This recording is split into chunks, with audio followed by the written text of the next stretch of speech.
Hello dear students, मेरा नाम अनिल कुमार श्रीवास्तव। मैं PSIR और पॉलिटी पढ़ाता हूँ।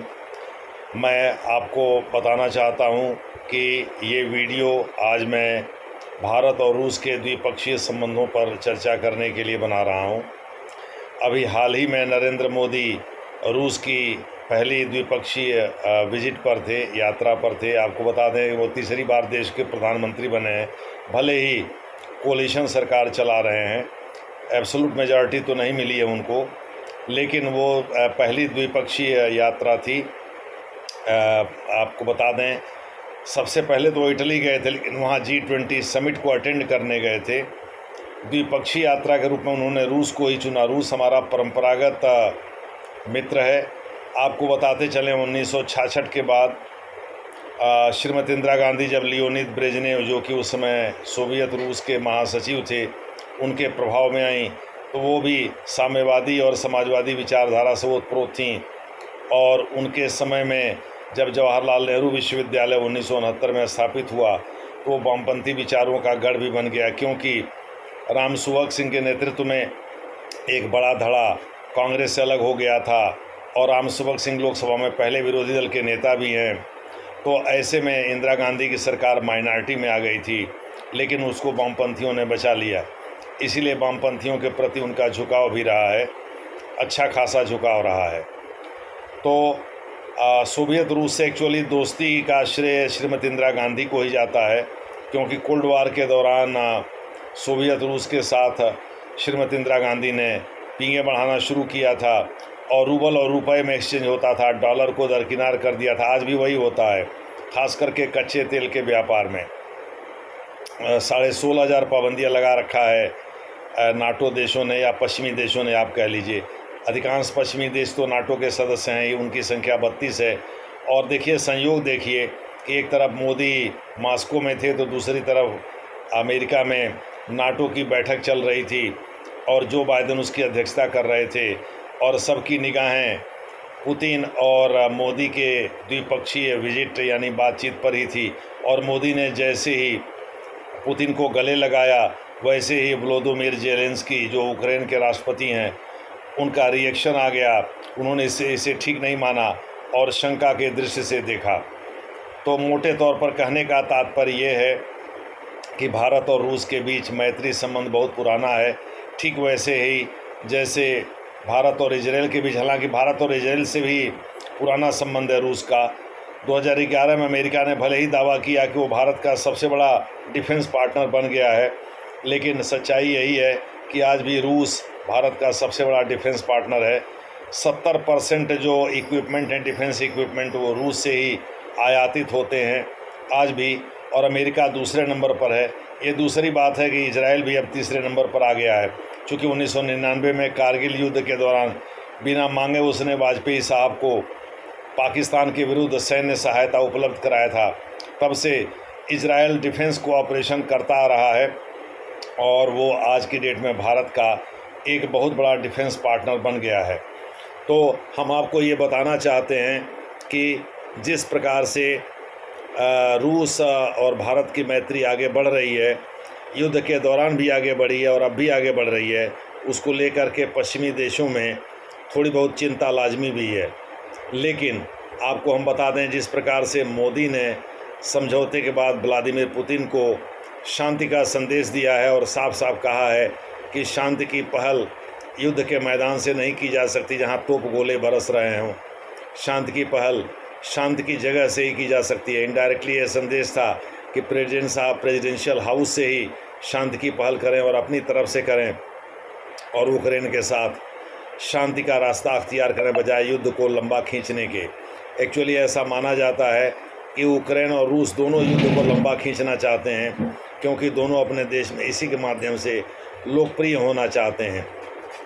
जितना जब लंबा युद्ध खींचेगा उतना ही बड़े देशभक्त ये कहे जाएंगे और ये माना जाएगा उन लोगों के द्वारा, इनका मानना है कि इनके देश के लोगों के द्वारा कि भाई ये बहुत बड़े देशभक्त हैं और इसी वजह से अपने जान की परवाह किए बगैर युद्ध को लंबा खींच रहे हैं। माने इनका उद्देश्य जो युद्ध जीतना है, ना कि युद्ध में कोई समझौता करना है।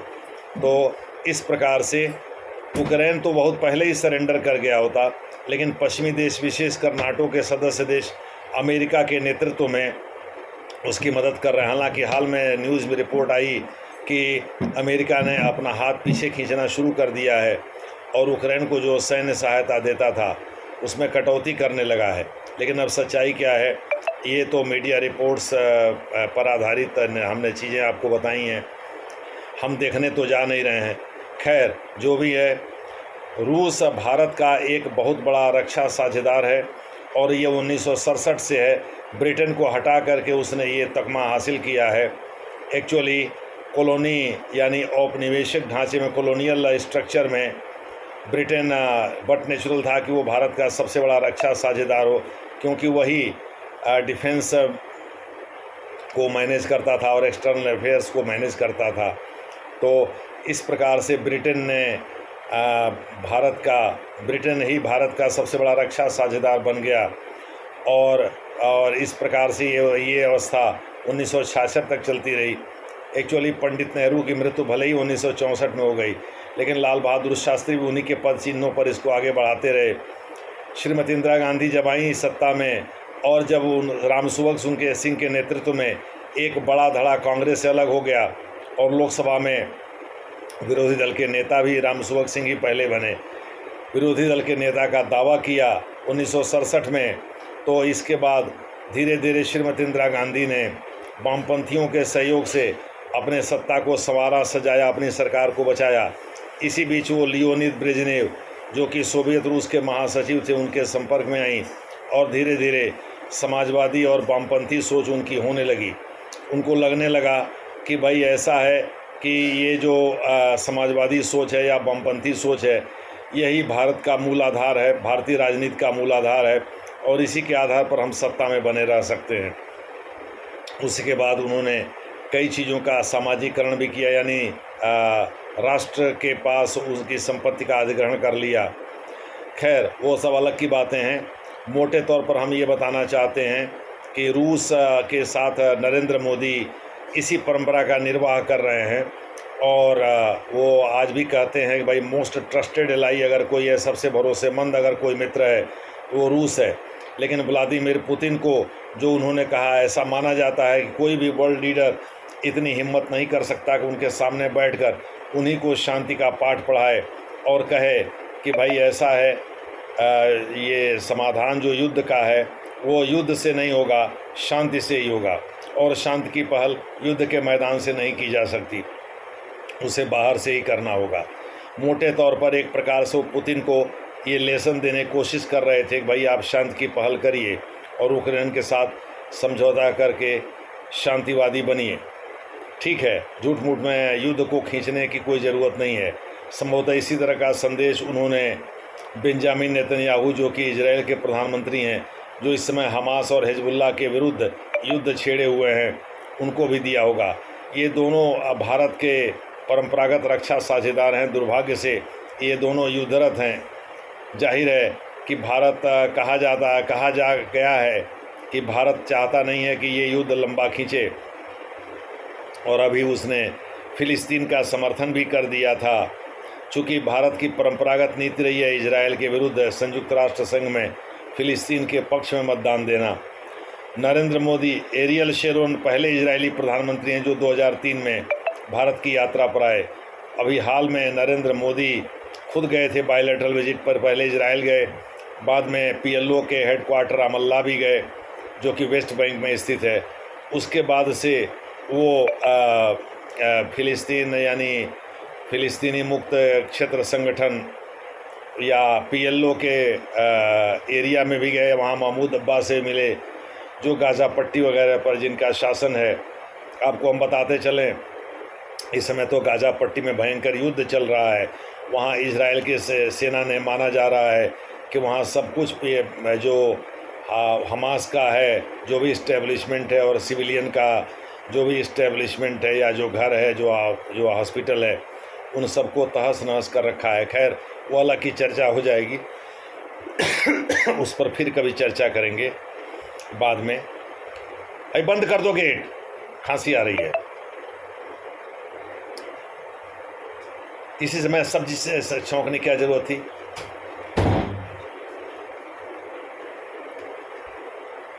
खैर चलिए ठीक है, थोड़ा व्यवधान पड़ा था, कोई बात नहीं है। मैं घर के लोगों को, घर से ही रिकॉर्ड कर रहा हूँ वीडियो, तो इसलिए घर के लोगों को ही ये लेसन बताने की ज़रूरत थी। तो जिन एरियाज़ में समझौता हुआ है उन एरियाज़ को मैं संक्षेप में बता देता हूँ। वो 9 एरियाज़ हैं, जिनमें प्रमुख हैं ऊर्जा, यानी तेल, कच्चा तेल भारत 2022 से आयातित कर रहा है, और माना जा रहा है कोरोना पीरियड में उसने लगभग 2 लाख करोड़ रुपए इस तरह से बचाए हैं। उसके बाद डिफेंस कोऑपरेशन को उसने सिक्योरिटी कोऑपरेशन का नाम दिया है। क्लाइमेट चेंज के क्षेत्र में भी समझौता हुआ है। इन्वेस्टमेंट के यानी विनियोग के क्षेत्र में भी समझौता हुआ है। ग्लोबल अफेयर्स में, जिसमें मुख्य रूप से कूटनीतिक मामले हैं, उसमें भी समझौता हुआ है। और भी एजुकेशन वगैरह, एग्रीकल्चर, इन सब चीज़ों में भी समझौता हुआ। एग्रीकल्चर मुख्यतः फर्टिलाइज़र को लेकर के समझौता हुआ है। इस प्रकार से 9 एरियाज़ में समझौते हुए हैं। प्रमुख एरियाज़ को हमने आपको बता दिया। मोटे तौर पर कहने का तात्पर्य ये है कि नरेंद्र मोदी के इस विजिट को अंतर्राष्ट्रीय समुदाय, विशेषकर नाटो के सदस्य देश, थोड़ी सी शंका से की नज़र से देख रहे थे। लेकिन जब नरेंद्र मोदी ने व्लादिमीर पुतिन को शांति का पाठ पढ़ाया, तब उन्होंने राहत की सांस ली। उनको लगा कि भाई मोदी का जो ये विजिट है, ये एक्चुअली युद्ध समाप्त करने को लेकर है। चूँकि अब वो लोग भी परेशान हो गए हैं, भाई युद्ध लंबा खींच रहा है, और सबके अब कितने दिन तक जो है यूक्रेन को वो हथियार की सप्लाई करते रहेंगे। और रूस भी चाह रहा है कोई बीच का रास्ता निकल जाए, चूँकि रूस के पास भी हथियार के भंडार धीरे धीरे ख़त्म हो रहे हैं। अब ऐसा तो है नहीं, वो मित्र का बीच में एक न्यूज़ आई थी कि जिन मित्र देशों को उसने हथियार बेचे हैं उनसे हथियार लेने की कोशिश कर रहा है। साथ ही वो आइसोलेट भी हो रहा है। अब जैसे पहले नॉर्थ कोरिया और चीन उसके साथ खड़े दिख रहे थे, अब भारत भी खड़ा दिख रहा है। लेकिन भारत ने शांति का पाठ पढ़ाया, चूँकि अमेरिका और नाटो के कई सदस्य देश भी भारत के बहुत अच्छे मित्र हैं। उन सबों को पता है कि भाई रूस से दोस्ती करना भारत की मजबूरी है, या दोस्ती को आगे बढ़ाना भारत की मजबूरी है। चूँकि परंपरागत रूप से रूस भारत का एक मजबूत डिफेंस पार्टनर रहा है, और भारत जिस प्रकार से चीन और पाकिस्तान, ये 2 खतरनाक देशों से घिरा हुआ है। ये दोनों दुश्मन देश हैं अनऑफिशियली, हालांकि ऑफिशियली भारत ने डिक्लेयर नहीं किया है। लेकिन चीन और पाकिस्तान जिस प्रकार से मिल कर के भारत को परेशान करते रहते हैं, उससे तो यही लगता है कि रूस को मिला करके रखना होगा, क्योंकि रूस ही चीन को समझा सकता है। इसलिए कि चीन का जो राष्ट्रपति शी जिनपिंग है, जो कि अब लंबे समय तक वहाँ का राष्ट्रपति रहने वाला है, उसको समझाने में व्लादिमीर पुतिन ही कुछ हद तक सफल हो सकते हैं। कारण एक अमेरिका से तो उसका 36 का आंकड़ा है। अमेरिका और पश्चिमी देशों की वो सुनता ही नहीं है, थोड़ी बहुत सुनता है तो व्लादिमीर पुतिन की ही सुनता है। और भारत नहीं चाहता कि चीन उसको बिना मतलब परेशान करे, और इसी बीच वो पाकिस्तान को सबक भी सिखाना चाहता है, जो सीमा पार से आतंकवादी घटनाएं हो रही हैं। खैर जो भी है, उस पर चर्चा हम लोग कभी बाद में कर लेंगे। मोटे तौर पर कहने का मतलब ये है कि नरेंद्र मोदी की जो रूस की जो बायलैटरल विजिट रही है, उसे हम सफल कह सकते हैं। वहाँ से वो ऑस्ट्रिया गए हैं, संभवतः आज भारत भी लौट आएंगे।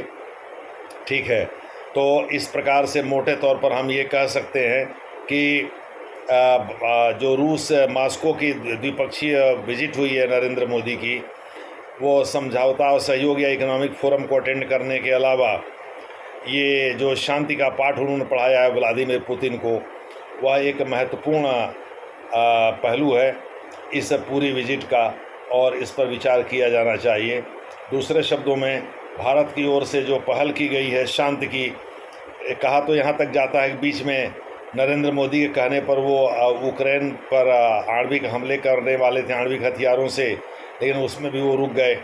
लेकिन सच्चाई यही है कि वो रुकना ही था, नहीं तो नाटो के सदस्य देशों में 3 के पास तो रिकॉग्नाइज्ड यानी मान्यता प्राप्त 3 जो है न्यूक्लियर पावर हैं, जिसमें ब्रिटेन, फ्रांस और अमेरिका। अमेरिका के पास तो कहा जाता है 6600 यानी थोड़ा सा ही कम रूस से एटॉमिक हथियार है। तो कम बेसी का वहाँ मतलब होता नहीं है। वहाँ तो मतलब है कि भाई अटैक अगर आपने किया तो अटैक ये भी करेंगे। हालांकि उससे मैसिव स्केल पर डैमेज होता है, जन धन की हानि होती है, ये बात भी क्लियर है। खैर रूस के बारे में ऐसा कहा जाता है, मीडिया रिपोर्ट है कि मोदी कहने पर ऐसा उन्होंने किया। हालांकि मैं मेरी समझ से वो ऐसा करते भी नहीं, चूँकि उनको पता है कि भाई अगर हम करेंगे तो विरोध में उधर से भी धड़ाधड़ प्रहार हमारे ऊपर होगा। उनके पास भी हथियारों की कमी है नहीं, और वो ज़्यादातर हथियार तो बचा करके ही रखे हुए हैं। ऐसे में रूस का बहुत ज़्यादा नुकसान होगा। S-400 कहाँ तक मिसाइलों के अटैक को रोक पाएगा? अरे स्ट्रे मिसाइल एक दो तो आकर के गिरेंगे ही, और अगर उस पर न्यूक्लियर वेपन है तो भारी नुकसान करेगा। और ऑफिशियली अमेरिका के पास बहुत ज़्यादा न्यूक्लियर वेपन है, ठीक है, जैसा कि उसने सिप्री ने, जो कि स्टॉकहोम स्थित एक NGO है, उसका आकलन है। खैर जो भी है वो सब बात की बात है। मोटे तौर पर मोदी की ये द्विपक्षीय जो विजिट रही है ये सफल रही है, और इसे विश्व समुदाय ने भी एक राहत की सांस ली होगी जब उन्होंने शांति का पाठ पढ़ाया। यानी उनको लगा था कि कहीं ऐसा ना हो कि भारत जो है संकट की इस घड़ी में रूस के साथ साथ सॉलिडरिटी दिखाए और वार क्राइम के लिए उनको रोके ना। लेकिन ऐसा हुआ नहीं। मोदी ने जो घोषित रूप से कहा वो यही कि व्लादिमीर पुतिन को शांति का पाठ पढ़ाया है, और अगर रूस की समझ वापस आती है और वो शांति के मार्ग पर चलते हैं, निश्चित रूप से भारत को इसका श्रेय जाएगा। इन्हीं शब्दों के साथ मैं अपनी बात समाप्त करता हूँ। धन्यवाद।